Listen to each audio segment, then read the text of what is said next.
বেগুনের ভর্তা, টমেটো। তোমাদের কেমন লাগলো জানাতে ভুলো না। দেখো আমি এখানে পটল, একটা টমেটো, কিছু পটল, টমেটো আর এই একটা বেগুন খোসা ছাড়িয়ে নিয়েছি। এগুলো সব সেদ্ধ করবো। বেগুনটাকে মাঝখান দিয়ে চিড়ে তার মধ্যে দেবো। এগুলো আমি সেদ্ধ করে নেব। দেখো বেগুনটা খুব সুন্দর কচি বেগুন একদম। তো আমি এবার এটা দুটো সিটি দিয়ে এটা সেদ্ধ করে নেব। দেখো দুটো শুকনো লঙ্কা আমি ভেজে নিচ্ছি, নিয়ে তুলে নেব।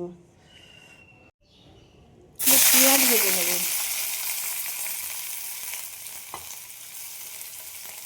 কিছু রসুন দিয়ে দিলাম কেটে। এবার আমি ভেজে নেব এগুলো। সেদ্ধ হয়ে গেছে, আমি টমেটো খোসাটা তুলে নিলাম। এখন প্রচণ্ড গরম, এটা মাখতে হবে।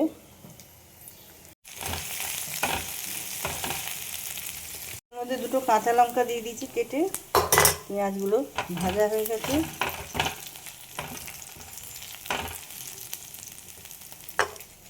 আর এগুলো এইভাবে পেস্ট করে নেব একদম।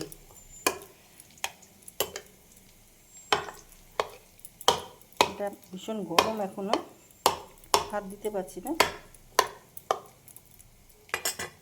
দেখো এবার এর মধ্যে দিয়ে দেবো পেঁয়াজের মধ্যে। এগুলো এবার একটু মেখে নেব।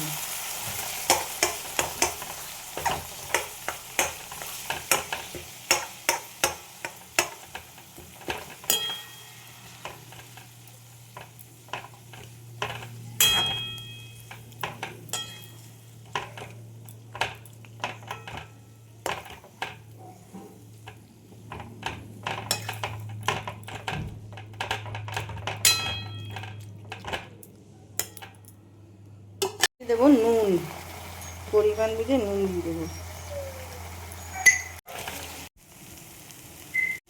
ধনে পাতা দিয়ে দিলাম।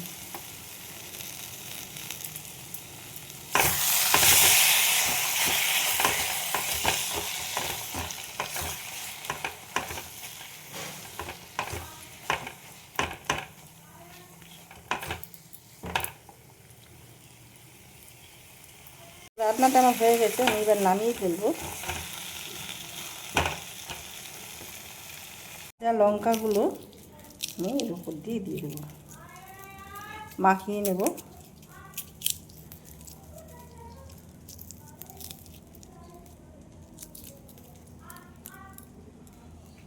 ওপর দিয়ে একটু কাঁচা সর্ষের তেল দিয়ে দেবো।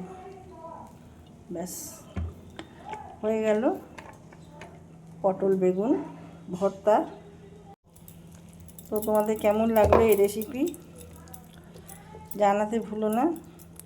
লাইক শেয়ার কমেন্ট করে আমার সাথে থেকো। যারা ইউটিউব থেকে দেখছো তারা আমার পেজটা ফলো করে দিও, সাবস্ক্রাইব করে নিও। বেল আইকনটা ক্লিক করলেই তোমাদের কাছে সব নোটিফিকেশান পৌঁছে যাবে। যারা ফেসবুক থেকে দেখছো তারা আমার পেজটা ফলো করে নিও। তো ভিডিওটা কেমন লাগলো কমেন্ট করে জানিও। ভিডিওটা এখানেই শেষ করলাম। সবাই ভালো থেকো, সুস্থ থেকো। Thank you.